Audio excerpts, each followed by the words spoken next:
सीढ़ियां बनाते वक्त किसी भी इमारत या भवन में यदि वास्तुशास्त्र के नियमों का पालन किया जाए तो उस स्थान पर रहने वाले सदस्यों के लिए यह कामयाबी और सफलता की सीढ़ियां बन सकती हैं।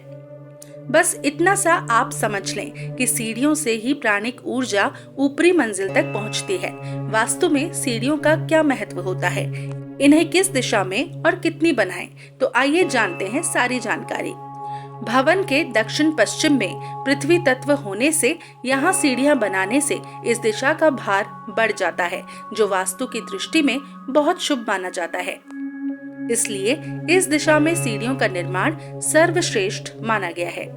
इससे धन संपत्ति में वृद्धि होती है और स्वास्थ्य अच्छा रहता है। दक्षिण या पश्चिम दिशा में इनका निर्माण करवाने से भी कोई हानि नहीं है। अगर जगह का अभाव है तो वायव्य या आग्नेय कोण में भी निर्माण करवाया जा सकता है, परंतु इससे बच्चों को परेशानी होने की संभावना होती है। घर का मध्य भाग यानी कि ब्रह्म स्थान अति संवेदनशील क्षेत्र माना गया है, अतः भूलकर भी यहाँ सीढ़ियों का निर्माण नहीं कराएं, अन्यथा वहाँ रहने वालों को विभिन्न प्रकार की दिक्कतों का सामना करना पड़ सकता है।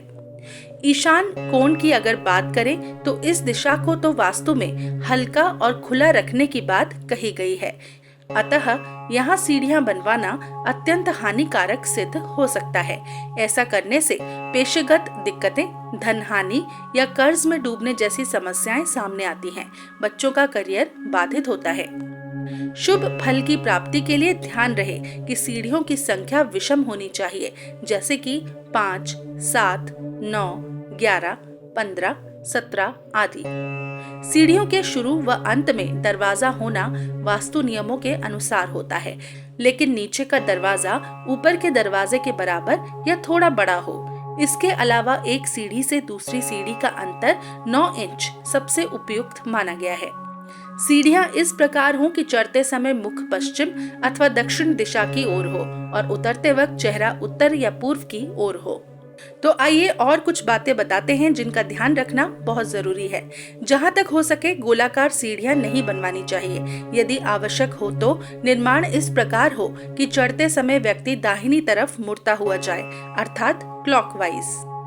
खुली सीढ़ियां वास्तु सम्मत नहीं होती, अतः इनके ऊपर गुमटी होनी चाहिए।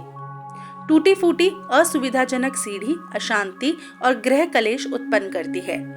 सीढ़ियों के नीचे का स्थान खुला ही रहना चाहिए। ऐसा करने से घर के बच्चों को उच्च शिक्षा प्राप्त करने में सहायता मिलती है। सीढ़ियों के नीचे पितरों का स्थान माना गया है, इसलिए यहाँ कबाड़ एकत्रित करके न रखें, अन्यथा ऐसा करने से वहाँ निवास करने वालों को तरह तरह के कष्टों का सामना करना पड़ सकता है। किचन, पूजा घर, शौचालय, स्टोर रूम भी यहाँ नहीं होना चाहिए।